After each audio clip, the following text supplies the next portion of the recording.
Hey guys, greetings from the Golan Heights. My name is Dalton Thomas.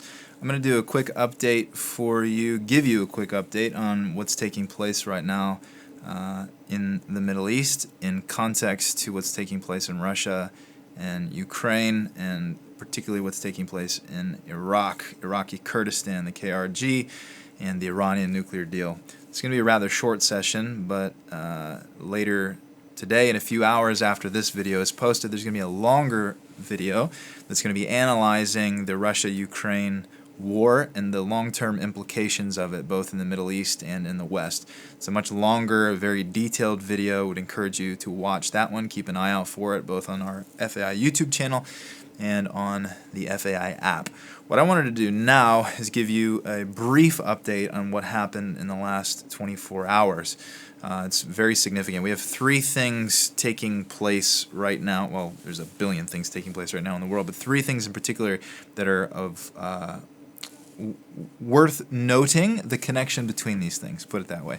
The Russia-Ukraine invasion that began 17, 18 days ago is still raging. The battle for the capital city is underway. The staging campaign, Putin severely miscalculated. This thing got bogged down in a much longer conflict than I think he anticipated for a number of reasons, from bad intelligence to bad logistics and bad preparation, and there's 100 reasons for this why it stalled out. But this was for sure intended to be a quick operation and a blitzkrieg, and they anticipated on taking the capital very quickly.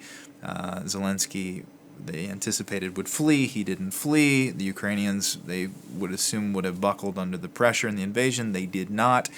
And we're now approaching the 3-week mark of this war, which is the largest war since World War II, that's going to have very significant implications globally, I think, that are going to be much more consequential than even 9/11, which is a massive statement, but I believe it to be true. The consequences and impact of this thing are going to be wow in terms of the consequences. The longer video that's going to be posted in a few hours goes into this in great detail, specifically looking at the implications of this on Israel, Syria, Iran, Afghanistan, as well as China and the United States, and the broader global context of how this is going to play out, because this isn't just a localized conflict between the Russians and the Ukrainians. This is a global theater of war that is going to evolve and take shape, and it's going to send shockwaves for the next generation, should the Lord tarry, that we're going to be feeling it for some time. So dynamic number one, the ongoing war in Russia and Ukraine. Reality number two is the stalled out Iranian nuclear deal. Now, back in 2015, under the Obama administration, there was a nuclear deal created and signed, and it was a sham of a deal. It was really goofy and not intelligent at all, and a very dangerous deal.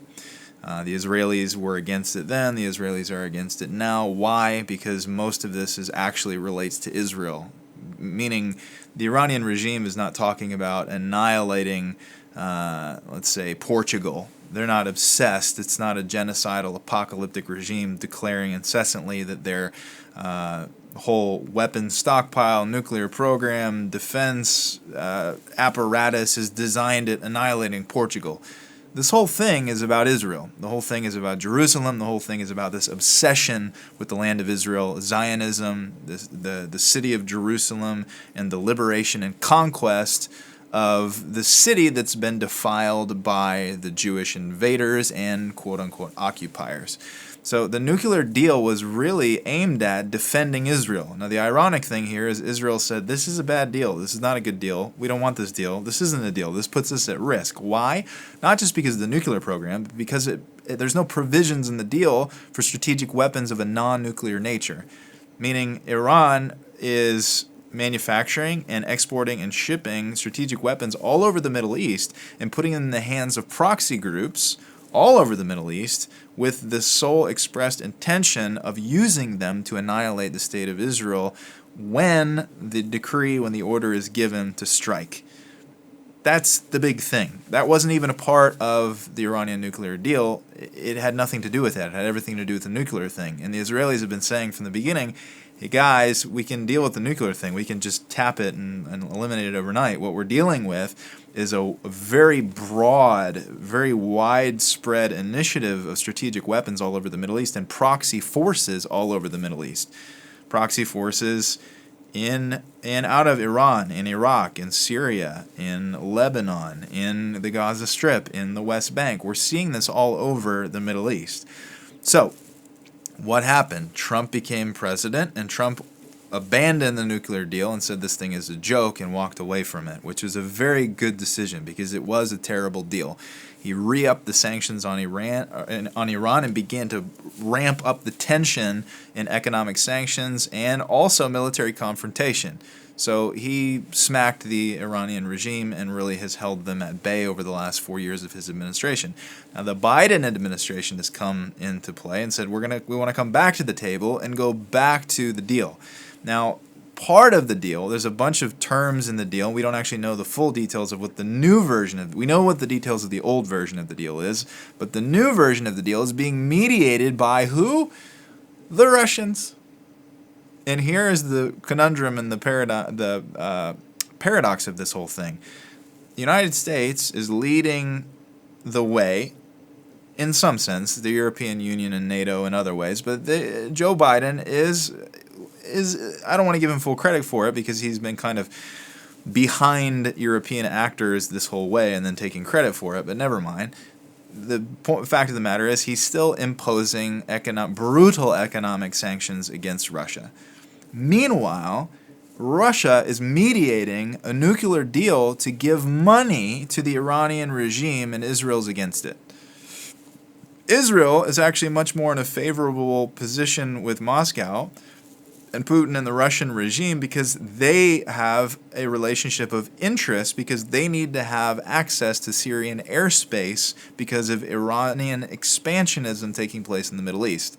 So for the Israelis, they're kind of in a pickle. They're looking at the Biden administration brokering a deal that they're very scared about, and they're also in good relationships, more or less, with Moscow, and the Biden administration is now crippling the economy, a contributor of crippling the economy of the Russian economy, which is going to have long-term ramifications. This we go into great detail in the longer session that you can find on the other video. But what we're looking at is somewhere between $85 and $130 billion of frozen funds and assets that are going to be given back to the Iranian regime. Sanctions are going to be lifted, funds are going to start flowing, and you're going to see lots of trade, import, export, technology, defense, intelligence, and a bunch of things are going to come from the nuclear deal, which is a big existential threat for the Israelis, which I will say, I live in Israel and I understand why Israelis think that the Iranians are their biggest enemy. I actually don't think that the Iranian regime is Israel's biggest enemy. Long term, I think Turkey is Israel's biggest enemy, and they're playing a very quiet, slow game compared to the Iranians. The Iranians are just very loud and crazy about it, but the Turks are actually, the Turkish regime, I should say, not the Turks, the Turkish people. The Turkish regime, Ankara, Erdogan's regime, is much more a long-term threat to Israel's existence as a people and as a nation moving forward. And prophetically, we know, biblically speaking, that the final coalitions of nations that includes Iran is led by a Turkish center of gravity in the days ahead. It's just started raining here in my studio. I hope you can hear me good over the rain. That's the second dynamic of what's been taking place over the last few days. There's the three things that I'm mentioning are all overlapping over the last 3 days. Number one is the ongoing war in Ukraine. Then we have the Iranian nuclear deal is being mediated by the Russians at the same time. And the third thing that happened last night, very, very fascinating, very, wow, this is a very interesting timing to do this, guys, but okay. There were over 10, as of today, there's mixed reports. Some say it was 8, some say it was 12, some say it was 14. Ballistic missiles were fired from inside Iran, were fired into Iraqi Kurdistan, the Kurdish regional government, that were targeting in Erbil, targeting the U.S. consulate. Now, this is very fascinating on so many levels. The United States government right now is trying to broker a deal with the Iranian regime to essentially give them a ton of money.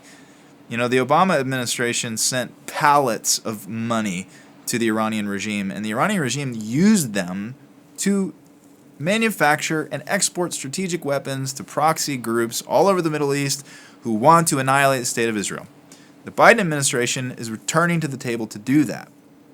The Iranians know that.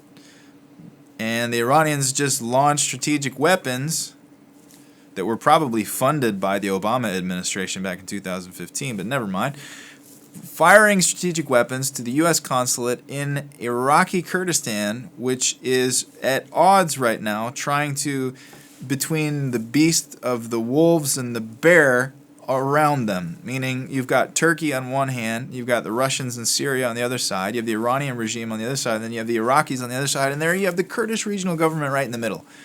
So we have the Kurds stuck in this very interesting political debacle right in the middle of this churning storm that's taking place right now. And with Russian influence waning because popular opinion globally is turning against the Russians for this brutal, barbaric, merciful, and merciless invasion of the Ukraine and their horrid treatment of civilians and indiscriminately bombing civilian centers. We're witnessing mass graves of civilians being buried in residential neighborhoods in Ukraine.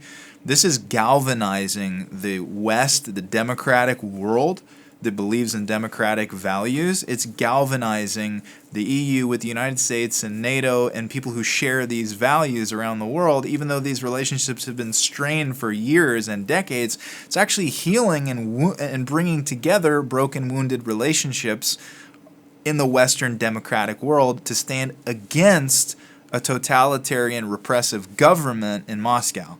So what the dynamic here is as Moscow loses its influence, it's also looking at walking away from being a mediating player in the Iranian nuclear deal, which means if the Iranian nuclear deal doesn't go down, the sanctions will remain and the funds will remain frozen and the money doesn't get to Tehran. So here's the crazy thing about all this.